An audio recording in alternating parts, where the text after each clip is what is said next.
ನಮ್ಮ ಕರ್ತನಾಗಿರುವ ಯೇಸುವಿನಲ್ಲಿರುವಂತಹ ಎಲ್ಲ ದೇವಜನಗಳಿಗೂ ಮತ್ತೊಂದು ದಿನದಲ್ಲಿ ಸಂಜೆಗೊಂದು ಸತ್ಯ ಸಂದೇಶ ಅನ್ನುವಂತಹ ಈ ಸಂಚಿಕೆಯಲ್ಲಿ ದೇವರ ಸಂದೇಶವನ್ನು ಕೇಳಲಿಕ್ಕಾಗಿ ನಾನು ನಿಮ್ಮನ್ನು ಸ್ವಾಗತಿಸ್ತೇನೆ. ನಾವು ಪ್ರಾರ್ಥನೆಯೊಟ್ಟಿಗೆ ಈ ಸಂದೇಶಕ್ಕಾಗಿ ನಮ್ಮನ್ನು ಸಮರ್ಪಿಸಿಕೊಳ್ಳೋಣ. ಭೂಮಿ ಆಕಾಶಗಳನ್ನು ಉಂಟು ಮಾಡಿದಂಥ ನಮ್ಮ ಸರ್ವಶಕ್ತನಾದ ದೇವರೇ, ಅನುದಿನವೂ ನಮ್ಮನ್ನು ನಡೆಸ್ತಾ ಇರುವಂಥ ನಿಮ್ಮ ಮಹಾಕೃಪೆಗಾಗಿ ಸ್ತೋತ್ರ.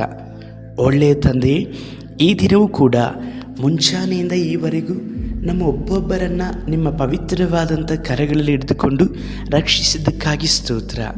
ತಾಯಿ ತನ್ನ ಮಗುವನ್ನು ಎಂಬಂತೆ ಹದ್ದು ತನ್ನ ಮರಿಯನ್ನು ಹೊರುವ ಹಾಗೆಯೂ ನೀವು ನಮ್ಮನ್ನು ಕಣ್ಣಗುಡ್ಡೆ ಹಾಗೆ ಕಾಯುತ್ತಾ ಇರುವುದರಿಂದಲೇ ನಾವು ಇಂದು ಸಹ ನಿರ್ಮೂಲವಾಗದಂತೆ ನಿರ್ಮಲನಾದಂತಹ ನಿಮ್ಮ ಶ್ರೇಷ್ಠವಾದಂಥ ವಾಕ್ಯಗಳನ್ನು ಕೇಳುವ ಹಾಗೆ ಅನುಗ್ರಹಿಸಿಕೊಟ್ಟಂಥ ಕೃಪೆಗಾಗಿ ಸ್ತೋತ್ರ. ಒಳ್ಳೆಯ ತಂದೆಯೇ, ಈ ಸಂದೇಶವನ್ನು ಕೇಳುತ್ತಾ ಇರುವಂತಹ ಪ್ರತಿಯೊಬ್ಬೊಬ್ಬ ಸಹೋದರ ಸಹೋದರಿಯನ್ನು ಮುಟ್ಟಿರಿ ಅಪ್ಪ. ಅವರ ಆತ್ಮ ಪ್ರಾಣ ಶರೀರಗಳನ್ನು ಜೀವಿಸ ಮಾಡಿರಿ. ಅವರು ಕರ್ತನೆ ಈ ವಾಕ್ಯಗಳಿಂದ ಜ್ಞಾನವನ್ನು ಮಾತ್ರವಲ್ಲದೆ ಆಲೋಚನೆಗಳನ್ನು ಹೊಂದಿಕೊಂಡವರಾಗಿ ಶತ್ರುವಿನ ಮೇಲೆ ಜಯವನ್ನು ಸಹ ಗಳಿಸುವ ಹಾಗೆ ಉಪಯೋಗಿಸಿರಿ. ನಮ್ಮ ರಕ್ಷಕನಾದ ಯೇಸು ಕರ್ತನ ನಾಮದಲ್ಲಿ ತಂದೆಯೇ, ಆಮೇನ್. ಕರ್ತನಲ್ಲಿರುವ ಪ್ರೀತಿ ದೇವಜನರೇ, ಕ್ರೈಸ್ತರಾಗಿರುವಂತಹ ನಾವು ದೇವರಾಗಿರುವಂಥ ಯೇಸು ಕರ್ತನು ನಮ್ಮೆಲ್ಲರನ್ನು ಸಹ ತಾಯಿಯ ಗರ್ಭದಲ್ಲಿ ಇರುವಾಗಲೇ ಆರಿಸಿ ತೆಗೆದುಕೊಂಡರು. ಆದರೆ ಕಾಲವು ಪರಿಪೂರ್ಣವಾಗುವ ತನಕವಾಗಿ, ಅಂದರೆ ನಮ್ಮ ಪಾಪವು ಪರಿಪೂರ್ಣವಾಗುವ ತನಕವಾಗಿಯೂ ಸಹ ನಾವು ಈ ಲೋಕದಲ್ಲಿ ಕತ್ತಲೆಯ ಅಂಧಕಾರದ ದೊರೆತನದಲ್ಲಿ ಇದ್ದೆವು. ನಮಗೆ ಎಲ್ಲರೂ ಸಹ ಕೈಬಿಡಲ್ಪಟ್ಟಂಥ ಸಮಯದಲ್ಲಿ ಪಾಪ ಪಶ್ಚಾತ್ತಾಪ ಉಂಟಾದಂತಹ ಆ ದಿನದಲ್ಲಿಯೂ ಸಹ ನಾವು ಯೇಸು ಕರ್ತನನ್ನು ಕಂಡುಕೊಳ್ಳುವ ಹಾಗೆ ಕರ್ತನ ಬೆಳಕು ನಮ್ಮನ್ನು ಆವರಿಸಿಕೊಂಡಿತ್ತು. ನಾವು ಯಾವಾಗ ಯೇಸುವಿನ ಮೇಲೆ ನಂಬಿಕೆ ಇಟ್ಟೆವೋ ಆ ದಿನದಿಂದಲೇ ನಾವು ಆತ್ಮಿಕ ಜೀವಿತದಲ್ಲಿ ಯುದ್ಧ ಭೂಮಿಗೆ ಇಳಿಯಲ್ಪಟ್ಟೆವು. ಈ ಯುದ್ಧ ಭೂಮಿಯಲ್ಲಿ ನಮಗೆ ಅನೇಕ ಸಮಯದಲ್ಲಿ ಎದುರಾಳಿಗಳು ನಮ್ಮ ಪರಿಚಿತರೇ ಆಗಿರುತ್ತಾರೆ. ನಿಮ್ಮ ಕುಟುಂಬದವರೇ ಮೊದಲನೆಯದಾಗಿ ನಿಮಗೆ ಎದುರಾಳಿಗಳಾಗಿರಬಹುದು. ನಿಮ್ಮ ಒಡ ಹುಟ್ಟಿದವರು, ನೀವು ಇರುವಂಥ ಸ್ಥಳದಲ್ಲಿ ಅಕ್ಕಪಕ್ಕದ ಮನೆಯವರು, ಆನಂತರದಲ್ಲಿ ನೀವು ಹೋಗುವಂಥ ಸಭೆಯವರೇ ನಿಮ್ಮನ್ನು ದ್ವೇಷಿಸುವವರಾಗಿ ಇರಬಹುದು. ಯಾಕೆ ನಿಮ್ಮನ್ನು ದ್ವೇಷಿಸ್ತಾರೆ? ನಿಮ್ಮಿಂದ ಅವರಿಗೆ ಏನೂ ಸಹ ಅಪಕಾರವಾಗಲಿಲ್ಲ. ನೀವು ಅವರನ್ನು ಆಶೀರ್ವದಿಸುವವರು, ಅವರ ವಿಷಯದಲ್ಲಿ ಒಳ್ಳೆಯದನ್ನೇ ಬಯಸುವವರಾಗಿ ಇರ್ತೀರಾ. ಆದರೆ ನಿಮಗೆ ಮಾತ್ರವೇ ಅವರ ಅಪಕಾರವನ್ನು ಕೇಡುಗಳನ್ನು ಮಾಡುವವರಾಗಿರ್ತಾರೆ. ಮಾತ್ರವಲ್ಲದೆ ಒಳಗೂ ಹೊರಗೂ ನಿಮ್ಮ ಬೀಳುವಿಕೆಯನ್ನು ಬಯಸುವವರಾಗಿ ಇರ್ತಾರೆ. ಆದರೆ ಇವುಗಳೆಲ್ಲದರಿಂದಲೂ ಸಹ ನೀವು ಕೇಳಲ್ಪಟ್ಟು ನೋಡಲ್ಪಟ್ಟು ಮನನೊಂದವರಾಗಿದ್ದೀರಾ. ಕರ್ತನ ಸಮ್ಮುಖದಲ್ಲಿ ಬನ್ನಿರಿ.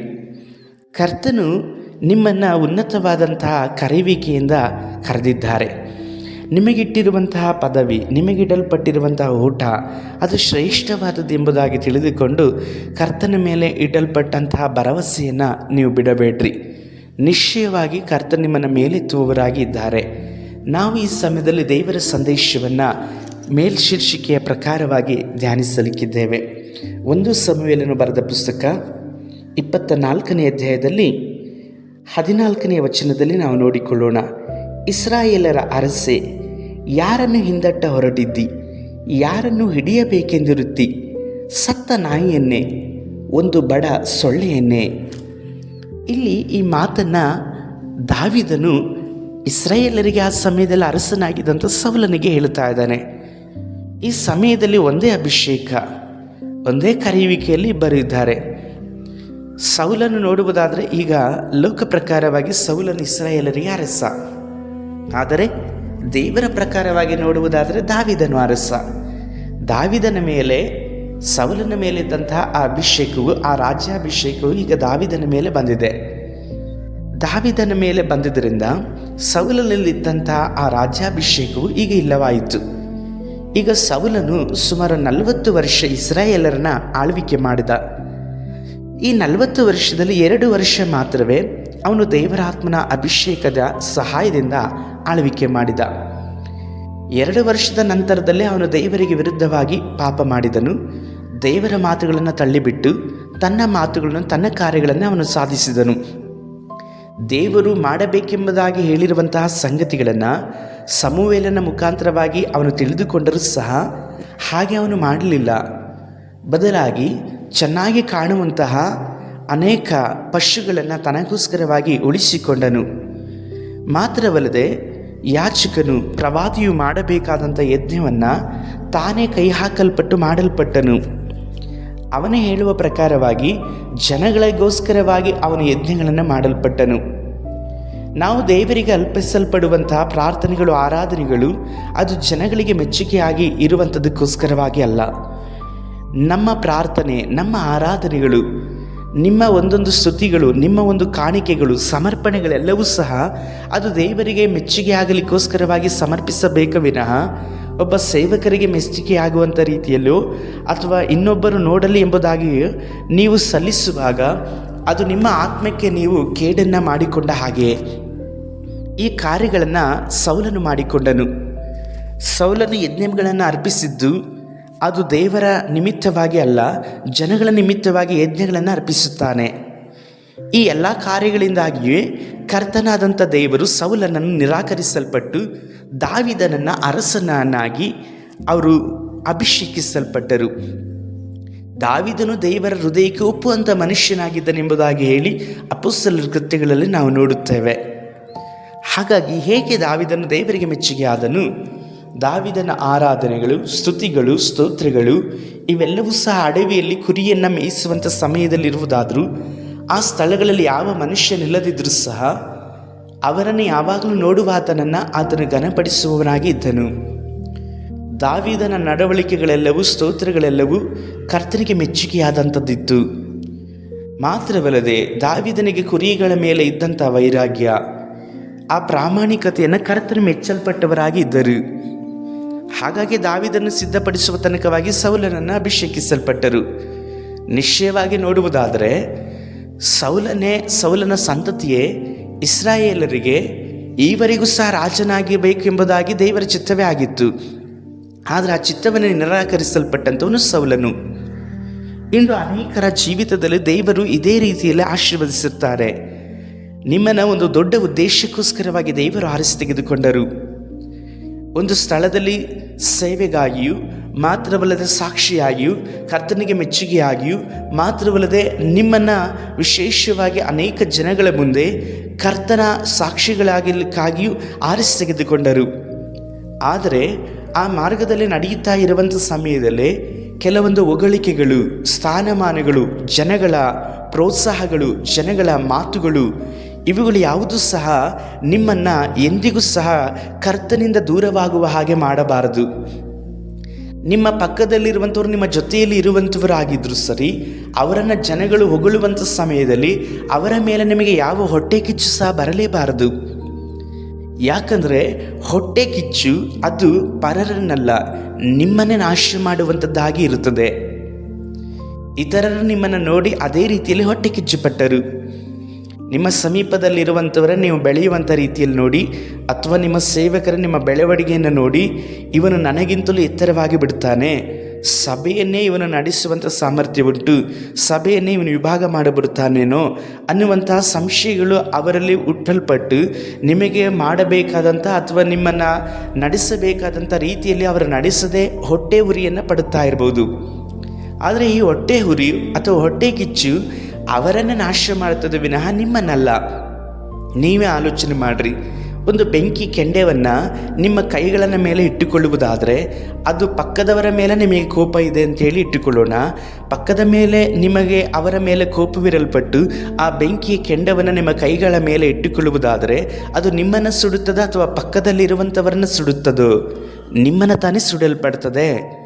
ಅದೇ ರೀತಿಯಲ್ಲಿ ನಿಮ್ಮ ವಿಷಯದಲ್ಲಿ ಹೊಟ್ಟೆ ಹೊರಿಯನ್ನು ಪಡುವಂಥವರು, ಹಾಗೆ ಮಾಡುವಂಥವರು, ನಿಮ್ಮ ವಿಷಯದಲ್ಲಿ ಯಾವಾಗಲೂ ಸಹ ಅಪಕಾರವನ್ನು ಬಯಸುವಂಥವರು, ಅವರನ್ನೇ ಅದು ಸುಡಲ್ಪಡುತ್ತದೆ. ನೀವಂತೂ ಕರ್ತನನ್ನು ದೃಷ್ಟಿಸಿರಿ. ನಿಮ್ಮಲ್ಲಿ ಎಂತಹ ಅಭಿಷೇಕವಿರುವುದಾದರೂ ಸಹ ಕರ್ತನ ಸಮ್ಮುಖದಲ್ಲಿ ನೀವು ತಗ್ಗಿಸಿಕೊಂಡಿರುವುದಾದರೆ ಅದು ನಿಮ್ಮ ಪ್ರಯೋಜನಾರ್ಥಕವಾಗಿ ಇದೆ ಎಂಬುದಾಗಿ ನೀವು ಯಾವಾಗಲೂ ಸಹ ಕರ್ತನ ಸಮ್ಮುಖದಲ್ಲಿ ತಗ್ಗಿಸಿಕೊಳ್ಳುವವರಾಗಿ ಇರ್ರಿ. ಸರಿ, ಈಗ ದಾವೀದನ ವಿಷಯದಲ್ಲಿ ನಾವು ನೋಡಿಕೊಳ್ಳೋಣ. ದಾವೀದನನ್ನು ದೇವರಾಗಿರುವಂಥ ಕರ್ತನು 17ನೇ ವರ್ಷದಲ್ಲೇ ಅವನನ್ನು ರಾಜನಾಗಿರಬೇಕಾದಂಥ ಅಭಿಷೇಕವನ್ನು ಅಭಿಷೇಕಿಸಲ್ಪಟ್ಟರು.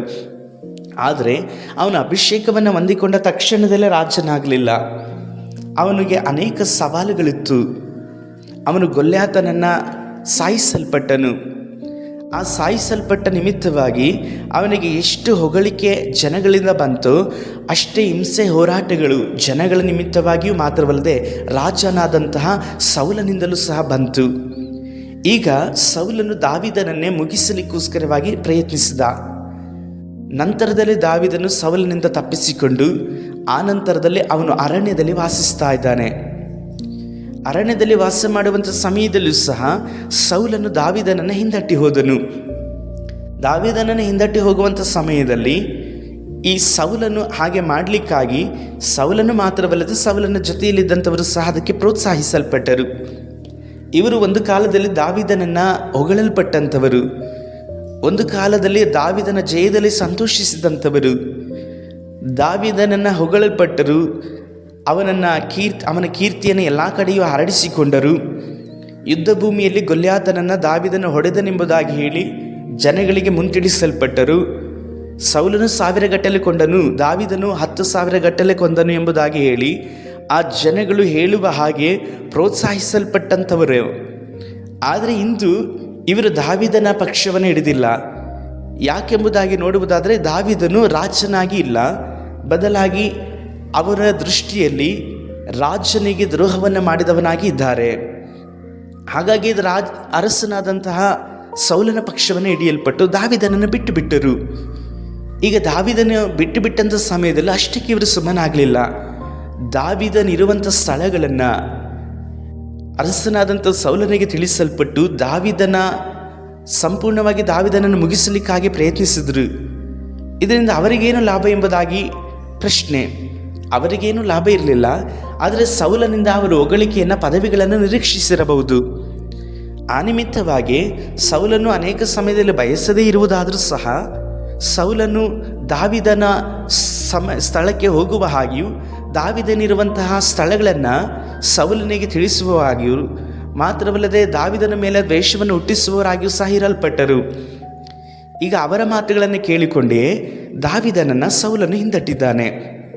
3,000ಕ್ಕಿಂತಲೂ ಹೆಚ್ಚು ಬಲಶಾಲಿಗಳಾದಂತಹ ಸೈನಿಕರನ್ನು ತೆಗೆದುಕೊಂಡು ಈಗ ದಾವೀದನಿರುವಂಥ ಸ್ಥಳಕ್ಕೆ ಸೌಲನು ಬರುತ್ತಾ ಇದ್ದಾನೆ.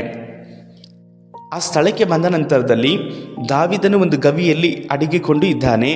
ಅವನ ಜೊತೆಯಲ್ಲಿ ಅನೇಕ ಸೇನಾಧಿಪತಿಗಳು, ಅವನ ಜೊತೆಯಲ್ಲಿ ಇರುವಂಥ ಅನೇಕ ಸ್ನೇಹಿತರಿದ್ದಾರೆ. ಅದೇ ಸ್ಥಳದಲ್ಲಿ ಈಗ ಶೌಚಕ್ಕೆ ಸೌಲನು ಹೋಗಲ್ಪಡ್ತಾ ಇದ್ದಾನೆ.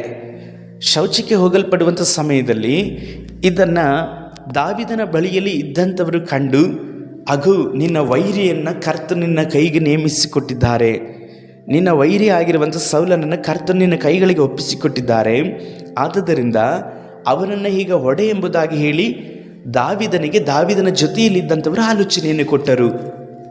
ಆದರೆ ಆ ಸಮಯದಲ್ಲಿ ದಾವೀದನು ಅವರ ಮಾತುಗಳನ್ನು ಕೇಳಿ ಸೌಲನ ಮೇಲೆ ಬಿದ್ದು ಹೊಡೆದು ಅವನನ್ನು ಸಾಯಿಸಲಿಲ್ಲ. ಬದಲಾಗಿ ಮೆಲ್ಲನೆ ಹೋಗಿ ಸೌಲನ ನಿಲುವಂಗಿಗಳಲ್ಲಿ ಒಂದು ಸ್ವಲ್ಪ ಭಾಗವನ್ನು ಹರಿದುಕೊಂಡು ಬಂದನು. ಆ ಸಮಯದಲ್ಲಿ ದಾವೀದನ ಮನಸ್ಸಾಕ್ಷಿಯು ಅವನನ್ನು ಅಂಗಿಸತೊಡಗಿತು. ಇದನ್ನು ನಾವು 1 ಸಮುವೇಲ 24:5ನೇ ಅಧ್ಯಾಯದಲ್ಲಿ ನೋಡಿಕೊಳ್ಳಬಹುದು. ಸೌಲನು ದಾವೀದನನ್ನು ಹೊಡೆದು ಹಾಕಲಿಕ್ಕಾಗಿ ಬಂದಿದ್ದಾನೆ. ಆದರೆ ಹೊಡೆದು ಹಾಕಲಿಕ್ಕಾಗಿ ಬಂದಂಥವನ ಮೇಲೆ ಪ್ರತೀಕಾರವನ್ನು ತೀರಿಸಿಕೊಳ್ಳಲಿಕ್ಕಾಗಿ ದಾವೀದನಿಗೆ ಅವಕಾಶವಿತ್ತು. ಈ ಅವಕಾಶವನ್ನು ದಾವೀದನ ಜೊತೆಯಲ್ಲಿ ಇರುವಂಥವರೇ ದಾವೀದನಿಗೆ ಆಲೋಚನೆಯನ್ನು ಹೇಳಿಕೊಟ್ಟರು. ಅವನನ್ನು ಹೊಡೆದು ಹಾಕು, ನಿನ್ನ ಶತ್ರುವನ್ನು ನಿನ್ನ ಕೈಗೆ ಒಪ್ಪಿಸಿಕೊಡುವೆನು, ಆಗ ನೀನು ಅವನನ್ನು ಮನಸ್ಸಿಗೆ ಬಂದಂತೆ ನಡೆಸಬಹುದು ಎಂದು ಯೆಹೋವನು ನಿನಗೆ ಹೇಳಿದ ಮಾತು ನೆರವೇರುವ ದಿವಸ ಇದೆ ಎಂದಾಗ ಎಂಬುದಾಗಿ ವಾಕ್ಯ ಹೇಳಲ್ಪಡ್ತದೆ. ಈ ಮಾತನ್ನು ಮತ್ತೊಬ್ಬನು ದಾವೀದನ ಜೊತೆಯಲ್ಲಿ ಇದ್ದಂಥವನು ದಾವೀದನಿಗೆ ನೆನಪು ಮಾಡ್ತಾ ಇದ್ದಾನೆ. ನಿನ್ನ ಶತ್ರುವನ್ನು ನಿನ್ನ ಕೈಗೆ ಒಪ್ಪಿಸಿಕೊಡುವನು ಎಂಬುದಾಗಿ ದೇವರಾಗಿರುವಂಥ ಕರ್ತನು ದಾವೀದನಿಗೆ ಹೇಳಿದಂಥ ಮಾತುಗಳನ್ನು ನೆನಪಿಸ್ತಾ ಇದ್ದಾನೆ. ಆದರೆ ಸೌಲನನ್ನು ದಾವೀದನು ಯಾವತ್ತೂ ಸಹ ಶತ್ರುವಾಗಿ ಎಣಿಸಲೇ ಇಲ್ಲ. ನಿಜವಾಗಿ ನೋಡುವುದಾದರೆ ನೀವು ಸಹ ಹಾಗೆ ನೆನೆಸಬೇಕು. ನಿಮ್ಮನ್ನು ಬಾಧಿಸ್ತಾ ಇರುವಂಥವರು ನಿಮ್ಮ ಸಭೆಯಲ್ಲಾಗಿರ್ಬೋದು, ನೆರೆಹೊರೆಯರ ಮನೆಗಳಲ್ಲಾಗಿರ್ಬೋದು, ನೀವು ಕೆಲಸ ಮಾಡುವಂಥ ಸ್ಥಳಗಳಲ್ಲಾಗಿರ್ಬೋದು, ಯಾವುದೇ ಸ್ಥಿತಿಗಳಲ್ಲಾಗಿರ್ಬೋದು, ನಿಮ್ಮನ್ನು ಬಾಧಿಸುವಂಥ ಜನಗಳು ನೇರವಾಗಿ ನಿಮ್ಮ ಶತ್ರು ಅಲ್ಲವೇ ಅಲ್ಲ. ಬದಲಾಗಿ ಅವರಿಗೆ ಪ್ರೇರೇಪಣೆಯನ್ನು ನೀಡಿಕೊಡುವಂಥ ಸೈತಾನನೇ ನಿಮ್ಮ ಮೊದಲನೇ ಶತ್ರು. ಹಾಗಾಗಿ ಯೇಸು ಹೇಳಿದ್ರಲ್ವಾ, ನಿಮ್ಮ ವೈರಿಗಳನ್ನು ಪ್ರೀತಿಸಿರಿ, ನಿಮ್ಮನ್ನು ಹಿಂಸಿಸುವರಿಗೋಸ್ಕರವಾಗಿ ಪ್ರಾರ್ಥಿಸಿರಿ ಎಂಬುದಾಗಿ ಹೇಳಿ. ಆದ ಕಾರಣ ಈ ಲೋಕದಲ್ಲಿ ಮನುಷ್ಯರು ನಿಮ್ಮನ್ನು ಬಾಧೆಪಡಿಸುವಂಥವರು, ನಿಮ್ಮ ಬೀಳುವಿಕೆಯನ್ನು ಎದುರು ನೋಡುತ್ತಾ ಇರುವಂಥವರು, ನಿಮ್ಮ ಅಪಜಯವನ್ನು ಬಯಸುತ್ತಾ ಇರುವಂಥವರು, ನಿಮಗೆ ಯಾವಾಗಲೂ ಕೇಡನ್ನು ಬಯಸುವಂಥವರು, ಅವರು ನಿಮ್ಮ ಶತ್ರುವಲ್ಲ. ನಿಮ್ಮ ಮೇಲೆ ಆ ರೀತಿಯಲ್ಲಿ ಮಾಡುವ ಹಾಗೆ ಅವರನ್ನು ಪ್ರೇರೇಪಿಸುವ ಆತನು ಒಬ್ಬನಿದ್ದಾನೆ, ಅವನೇ ಸೈತಾನನು. ಅವರು ಅಂಧಕಾರದ ಅಧಿಪತಿಯ ಕೈ ಕೆಳಗಡೆ ಇರೋದ್ರಿಂದ ಹಾಗೆ ನಿಮ್ಮನ್ನು ಬಯಸ್ತಾರೆ. ಒಂದು ಕಾಲದಲ್ಲಿ, ಒಂದು ಸಮಯದಲ್ಲಿ ನೀವೇ ಆಲೋಚಿಸಿರಿ, ನೀವು ಅದೇ ಪ್ರಕಾರವಾಗಿ ಸೈತಾನ ಕೈ ಕೆಳಗಡೆ ಇದ್ದುದರಿಂದಲೇ ಕಳ್ಳತನ, ಸುಲಿಗೆ, ವಂಚನೆ, ಅಪಕಾರ, ದ್ರೋಹ, ಮತ್ತೊಬ್ಬರ ಮನೆಯನ್ನು ಹಾಳು ಮಾಡುವಂಥ ಆಲೋಚನೆಗಳು, ಮತ್ತೊಬ್ಬರನ್ನು ನಾಶಪಡಿಸುವಂಥ ಆಲೋಚನೆಗಳು, ಕುಡಿತಗಳು, ಇಷ್ಟ ಬಂದ ಪ್ರಕಾರವಾಗಿ ಪಾಪ ಮಾಡಲ್ಪಟ್ಟರಿ. ಇದೆಲ್ಲವೂ ನೀವು ನಿಮ್ಮ ಇಷ್ಟದ ಪ್ರಕಾರವಾಗಿ ಮಾಡಿದ್ದ, ನಿಮಗೆ ಆ ರೀತಿಯಲ್ಲಿ ಮಾಡಲಿಕ್ಕಾಗಿ ಇಚ್ಛೆಗಳನ್ನು ಉಂಟು ಮಾಡಲ್ಪಟ್ಟಂಥವನು ಒಬ್ಬನಿದ್ದನು. ಈಗ ದೇವರ ಅತಿಶಯವಾದಂಥ ಕೃಪೆಯಿಂದ ಯೇಸು ಕರ್ತನ ರಕ್ತದಿಂದಲೂ ನಿಮಗೆ ಪಾಪ ಪರಿಹಾರವಾಗಲ್ಪಟ್ಟು ನೀತಿ ಸ್ವರೂಪನಾದಂಥ ದೇವರ ಕೈ ಕೆಳಗಡೆ ನೀವು ನಡೆಯುತ್ತಾ ಇದ್ದೀರಿ. ಆದದ್ದರಿಂದಲೇ ನಿಮ್ಮನ್ನು ಹಿಡಿದುಕೊಂಡಂತಹ ಸೈತಾನ್ ನಿಮ್ಮನ್ನು ಬಿಟ್ಟು ನಿಮ್ಮನ್ನು ಬಾಧಿಸಲಿಕ್ಕಾಗಿ ಇತರರನ್ನೇ ಹಿಡಿದುಕೊಂಡಿದ್ದಾನೆ. ಇಲ್ಲಿ ಸೌಲನನ್ನು ಪ್ರೇರೇಪಿಸಲ್ಪಟ್ಟಂಥವರು ಅದೇ ರೀತಿಯಲ್ಲಿದ್ದರು, ದಾವೀದನನ್ನು ಪ್ರೇರೇಪಿಸಲ್ಪಟ್ಟಂಥವರು ಅದೇ ಪ್ರಕಾರದವರು. ಆದರೆ ನಾವು ಎಂಥವರ ಆಲೋಚನೆಯನ್ನು ಕೇಳುವವರಾಗಿರಬೇಕು. ಕೆಲವೊಂದು ಸಮಯದಲ್ಲಿ ನಿಮ್ಮ ಜೊತೆಯಲ್ಲಿರುವಂಥವರು ಹೇಳಿಕೊಡುವಂಥ ಎಲ್ಲ ಆಲೋಚನೆಗಳು ಸಹ ಒಳ್ಳೆಯದಾಗಿ ಇರೋದಿಲ್ಲ. ನಿಮ್ಮನ್ನು ಅವರು ಬಹಳವಾಗಿ ಪ್ರೀತಿಸಬಹುದು, ನಿಮ್ಮ ಬಗ್ಗೆ ಯಾವಾಗಲೂ ಸಹ ಒಳ್ಳೆಯದನ್ನೇ ಆಲೋಚಿಸಬಹುದು, ನಿಮಗೆ ಅನೇಕ ರೀತಿಯಾದಂಥ ಸಹಾಯಗಳನ್ನು ಅವರು ಮಾಡಿರಬಹುದು. ಆದರೆ ಎಲ್ಲ ಸಮಯಗಳಲ್ಲೂ ಸಹ ಅವರ ಆಲೋಚನೆಗಳನ್ನು ನೀವು ಸ್ವೀಕರಿಸಿಕೊಳ್ಳುವಂಥದ್ದು ಅವಶ್ಯಕವಾದದ್ದಲ್ಲವೇ ಅಲ್ಲ. ಯಾಕಂದರೆ ನಿಮ್ಮ ನಿಜವಾದಂಥ ಆಲೋಚನಾಕರ್ತನು ದೇವರಾಗಿರುವಂಥ ಯೇಸು ಕರ್ತನೆ. ಆತನು ಅದ್ಭುತ ಸ್ವರೂಪನು, ಆಲೋಚನೆಕರ್ತನು, ನಿತ್ಯನಾದ ತಂದೆ, ಸಮಾಧಾನ ಪ್ರಭುವಾಗಿ ಇದ್ದಾನೆ. ಯುಗದ ಸಮಾಪ್ತಿಯವರೆಗೂ ಎಲ್ಲ ದಿವಸವೂ ನಾನು ನಿಮ್ಮ ಸಂಗಡವಿರುತ್ತೇನೆ ಎಂಬುದಾಗಿ ಹೇಳಿದಂಥ ಕರ್ತನು ನಿಮಗೆ ಆ ಸ್ವಲ್ಪ ಸಮಯದಲ್ಲಿ ಆಲೋಚನೆಯನ್ನು ಕೊಡಲಿಕ್ಕೆ ಸಾಧ್ಯವಿಲ್ಲದೇ ಇರುವಂಥ ರೀತಿಯಲ್ಲಿ ಇರ್ತಾರಾ? ನಮ್ಮ ದೇವರು ಎಂದಿಗೂ ತೂಕಡಿಸುವುದಿಲ್ಲ, ನಿದ್ರಿಸುವುದಿಲ್ಲ ಎಂಬುದಾಗಿ ಪರಿಶುದ್ಧ ವಾಕ್ಯ ಹೇಳಲ್ಪಡ್ತದೆ. ಹಾಗಾಗಿ ನಿಮ್ಮ ವೈರಿಯ ಬಗ್ಗೆ ನೀವು ತಿಳಿದುಕೊಳ್ಳ್ರಿ. ಕೆಲವೊಂದು ಸಮಯದಲ್ಲಿ ನಿಮ್ಮ ಆಲೋಚನೆಗಳೇ ನಿಮಗೆ ವೈರಿಗಳಾಗಿ ಇರಬಹುದು, ನಿಮ್ಮ ಮಾತುಗಳು ನಿಮಗೆ ವೈರಿಯಾಗಿ ಇರಬಹುದು. ಆದ ಕಾರಣದಿಂದಲೇ ನಿಮ್ಮನ್ನು ಕರ್ತನ ಸಮ್ಮುಖದಲ್ಲಿ ತಗ್ಗಿಸಿಕೊಳ್ಳ್ರಿ. ಆ ಒಂದು ಕ್ಷಣ ದಾವೀದನು ಅವರ ಮಾತನ್ನು ಕೇಳಿ ಸೌಲನನ್ನು ಮುಗಿಸಿಬಿಟ್ಟಿದ್ರೆ ನಿಜವಾಗಿಯೂ ದೇವರು ದಾವೀದನನ್ನು ಅರಸನನ್ನಾಗಿ ಮಾಡ್ತಾ ಇದ್ರ?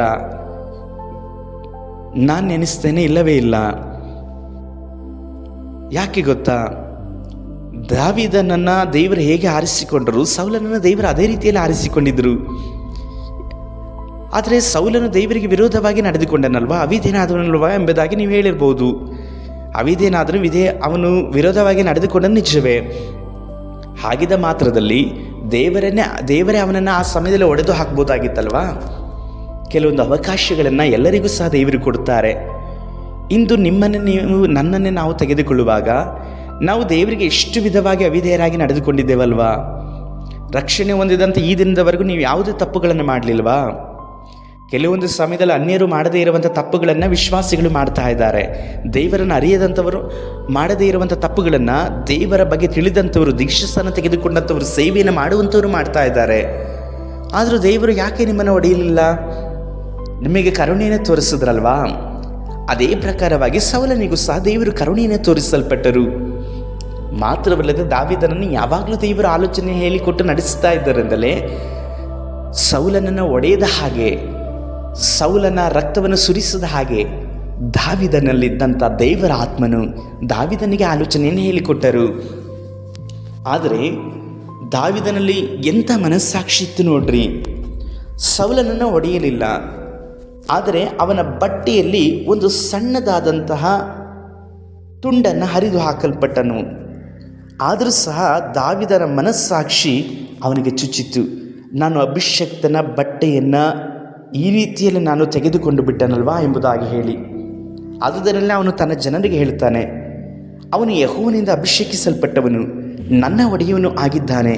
ನಾನು ನಿಮ್ಮ ಮಾತು ಕೇಳಿ ಯೆಹೋವನ ಅಭಿಷಕ್ತನಿಗೆ ವಿರೋಧವಾಗಿ ಕೈ ಎತ್ತದಂತೆ ಯೆಹೋವನೇ ನನಗೆ ಅಡ್ಡಿ ಮಾಡಲಿ ಎಂದು ಹೇಳಿದನು. ಈ ಮಾತುಗಳಿಗೆ ಸೌಲನಿಗೆ ವಿರೋಧವಾಗಿ ಹೇಳದಂತೆ ತನ್ನ ಜನರನ್ನು ತಡೆದನು. ಸೌಲನು ಗವಿಯಿಂದ ಹೊರಗೆ ಬಂದು ಸ್ವಲ್ಪ ಮುಂದೆ ಹೋದ ಮೇಲೆ ದಾವಿದನು ಹೊರಗೆ ಬಂದು, ಅರಸನೇ, ನನ್ನ ಒಡೆಯನೇ ಎಂದು ಅವನನ್ನು ಕೂಗಿದನು.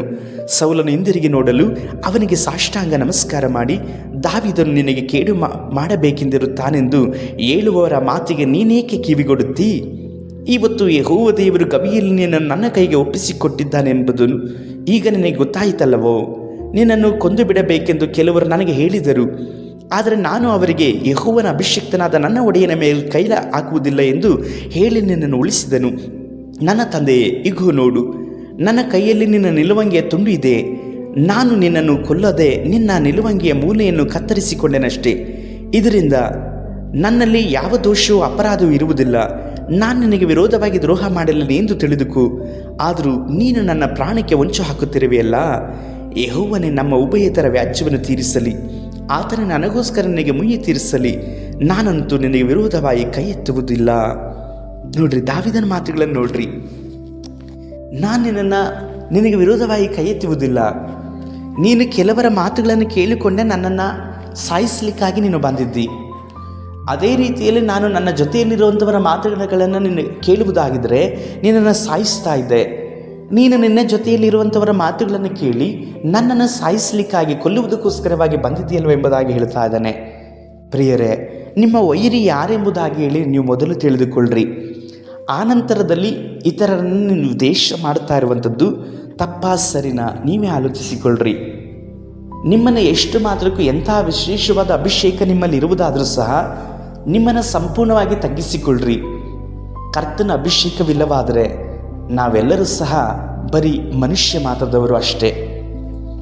ಆದರೆ ನಮ್ಮ ಮೇಲೆ ದೇವರ ಅಭಿಷೇಕವಿರೋದರಿಂದಲೇ ನಮಗೆ ದೇವರ ಮಗಳು, ದೇವರ ಮಗನು ಅನ್ನುವಂಥ ಬಿರುದು ಇದೆ. ಈಗ ನೀನು ದೇವರ ಮಗನು, ದೇವರ ಮಗಳು, ದೇವರ ಸೇವಕಿ ಆಗಿದ್ದಿ. ಇದನ್ನು ಹೇಗೆ ನಾವು ಹೇಳಬಹುದು ಗೊತ್ತಾ? ನಿಮ್ಮಲ್ಲಿ ಅಭಿಷೇಕವುಂಟು. ನಿಮ್ಮಲ್ಲಿ ಅಭಿಷೇಕವಿಲ್ಲವಿರುವುದಾದರೆ ನೀವು ಮನುಷ್ಯರು, ಬರೀ ಮನುಷ್ಯರಷ್ಟೇ. ಅಪ್ಪ, ತಂದೆ ಎಂಬುದಾಗಿ ಕರೆಯಲ್ಪಡುವಂತಹ ಆ ಪುತ್ರ ವಾತ್ಸಲ್ಯದ ಆತ್ಮವನ್ನು ದೇವರ ಅಭಿಷೇಕದಿಂದಲೇ ನೀವು ಹೊಂದಿಕೊಂಡವರಾಗಿ ಇದ್ದೀರಿ. ಆದುದರಿಂದ ಎಲ್ಲ ಸಮಯದಲ್ಲೂ ಸಹ ನಿಮಗೆ ಎಷ್ಟು ಬಲಶಾಲಿಗಳಿದ್ರು, ಎಷ್ಟು ಉತ್ತಮವಾದಂಥ ಆಲೋಚಕರು ಇದ್ದರೂ ಸಹ ಅವರ ಮಾತುಗಳನ್ನು ಕೇಳಬೇಡ್ರಿ. ನಿಮ್ಮ ವೈರಿ ಯಾರೆಂಬುದಾಗಿ ನೀವು ತಿಳಿದುಕೊಳ್ಳ್ರಿ. ಇಲ್ಲಿ ನಿಜವಾಗಿ ದಾವಿದನಿಗೆ ವೈರಿ ಸೌಲನಾಗಿರಲಿಲ್ಲ. ಸೌಲನಿಗೆ ವೈರಿ ದಾವಿದನಾಗಿರಲಿಲ್ಲ. ಅವನ ಜೊತೆಯಲ್ಲಿ ಆಲೋಚನೆಯೇ ಹೇಳಿಕೊಡುವಂಥವರಾಗಿದ್ದರು. ಅವರಿಗೆ ಆಲೋಚನೆಯನ್ನು ಶತ್ರು ಹೇಳಿಕೊಡುವಂಥವನಾಗಿ ಇದ್ದನು. ಹಾಗಾಗಿ ಯಾರನ್ನು ಸಹ ವೈರಿಗಳೆಂಬುದಾಗಿ ಹೇಳಿ ಎಣಿಸಬೇಡ್ರಿ. ನಿಮ್ಮನ್ನು ಕುಟುಂಬವನ್ನು ಹೊಡೆಯಲಿಕ್ಕಾಗಿ ಹೊಂಚು ಹಾಕ್ತಾ ಇದ್ದಾರಾ? ನಿಮ್ಮ ಕುಟುಂಬವನ್ನು ಹೊಡೆದು ಹಾಕಿಬಿಟ್ರಾ? ಈಗ ಎಲ್ಲರೂ ಸಹ ಒಂದೊಂದು ವಿಧವಾದಂಥ ಮಾರ್ಗದಲ್ಲಿ ನೀವು ಇದ್ದೀರಾ. ಗಂಡ ಒಂದು ಕಡೆ, ಹೆಂಡತಿ ಒಂದು ಕಡೆ, ಮಕ್ಕಳೊಂದು ಕಡೆ, ಈ ರೀತಿಯಾದಂತಹ ಜೀವಿತದಲ್ಲಿ ಇದ್ದೀರಾ? ದೇವರ ಸಮ್ಮುಖಕ್ಕೆ ಬನ್ನಿರಿ. ಹಾಗೆ ಮಾಡಿದಂಥವ್ರ ಎಲ್ಲರ ಹೆಸರುಗಳನ್ನು ಕರ್ತನ ಸಮ್ಮುಖದಲ್ಲಿ ಒಪ್ಪಿಸಿಕೊಡ್ರಿ. ಅವರನ್ನು ಮನಪೂರ್ವಕವಾಗಿ ಕ್ಷಮಿಸ್ರಿ. ದೇವರು ನಿಮ್ಮ ಕುಟುಂಬವನ್ನು ಕಟ್ಟಲಿಕ್ಕಾಗಿ ಶಕ್ತನು. ದೇವರ ವಾಕ್ಯದಲ್ಲಿ ಕೀರ್ತನೆ 127ರಲ್ಲಿ ನಾವು ನೋಡುತ್ತೇವಲ್ವಾ, ಯೆಹೋವನು ಮನೆಯನ್ನು ಕಟ್ಟಿದರೆ ಕಟ್ಟುವನು, ಪ್ರಯಾಸ ಪಡುವನು ವ್ಯರ್ಥ ಎಂಬುದಾಗಿ ಹೇಳಿ. ನಿಮ್ಮನ್ನು ಕುಟುಂಬವಾಗಿ ಕಟ್ಟುವಾತನು, ಮನೆಯಾಗಿ ಕಟ್ಟುವಾತನು ದೇವರು. ಅವರು ಕಟ್ಟದೇ ಇರುವಂಥದ್ದು ಎಲ್ಲವೂ ಸಹ ವ್ಯರ್ಥವಾದದ್ದೇ, ಎಲ್ಲವೂ ಸಹ ಮುರಿದು ಬೀಳುವಂಥದ್ದೇ. ಹಾಗೆ ಕರ್ತನು ನಿಮ್ಮನ್ನು, ನಿಮ್ಮ ಕುಟುಂಬವನ್ನು ಕಟ್ಟಲಿಕ್ಕೆ ಶಕ್ತನು. ಈಗಲೂ ಸಹ ನಿಮ್ಮನ್ನು ಉದ್ಧರಿಸುವವರಾಗಿ ಅವರಿದ್ದಾರೆ. ಆದರೆ ನಿಮ್ಮ ವೈರಿ ಯಾರೆಂಬುದಾಗಿ ನೀವು ಚೆನ್ನಾಗಿ ತಿಳಿದುಕೊಳ್ಳಬೇಕು. ದಾವಿದನಿಗೆ ಸೌಲನು ವೈರಿ ಅಲ್ಲ, ಸೌಲನಿಗೆ ದಾವಿದನು ವೈರಿ ಅಲ್ಲ. ಆದರೆ ಆ ರೀತಿಯಲ್ಲಿ ಅವರು ಅಂದುಕೊಂಡರು. ಆ ರೀತಿಯಲ್ಲಿ ಕೆಲವರ ಆಲೋಚನೆಯನ್ನು ಕೊಟ್ಟರು. ನಿನ್ನ ವೈರಿ ಎಂಬುದಾಗಿ ದಾವಿದನ ವಿಷಯದಲ್ಲಿ ದಾವಿದನಿಗೆ ಸೌಲನಿನ ವೈರಿ ಎಂಬುದಾಗಿ ಹೇಳಿ ಅವರಿಗೆ ಕೆಲವರು ಆಲೋಚನೆಯನ್ನು ಕೊಟ್ಟರು. ಸೌಲನಿಗೂ ಸಹ ಹಾಗೆ ದಾವಿದನು ನಿನ್ನ ವೈರಿ ಎಂಬುದಾಗಿ ಆಲೋಚನೆ ಹೇಳಿಕೊಟ್ಟು ದಾವಿದನಿರುವಂಥ ಸ್ಥಳವನ್ನು ಹುಡುಕಿಕೊಂಡು ಬಂದು ಸೌಲನು ದಾವಿದನನ್ನು ಮುಗಿಸುವ ಹಾಗೆ ಸೌಲನ ಜೊತೆಯಲ್ಲಿದ್ದಂಥವರ ಆಲೋಚನೆಯನ್ನು ಹೇಳಿಕೊಟ್ಟರು. ಆದರೆ ನಿಜವಾಗಿ ಸೌಲನಿಗೆ ದಾವಿದನು ವೈರಿಯ? ದಾವಿದನಿಗೆ ಸೌಲನು ವೈರಿಯ? ಇಲ್ಲ. ಹಾಗಿರುವುದಾದರೆ ಸೌಲನು ದಾವಿದನನ್ನು ಸಾಯಿಸ್ಬೋದಾಗಿತ್ತು, ಅಥವಾ ದಾವಿದನು ಸೌಲನನ್ನು ಸಾಯಿಸ್ಬೋದಾಗಿತ್ತು. ಹಾಗೆ ಎಂದಿಗೂ ಸಹ ನಡೆಯಲಿಲ್ಲ. ಕರ್ತನ ಸಮ್ಮುಖದಲ್ಲಿ ಎಲ್ಲರೂ ಸಹ ಒಂದಲ್ಲ ಒಂದು ರೀತಿಯಲ್ಲಿ ನಾವು ಅಪರಾಧಿಗಳಾಗಿ ಇರುತ್ತೇವೆ. ಆದರೆ ಯೇಸು ಕರ್ತನ ರಕ್ತ ನಮ್ಮನ್ನು ನಿರಪರಾಧಿಯಾಗಿ ನಿಲ್ಲಿಸಲ್ಪಟ್ಟಿತು.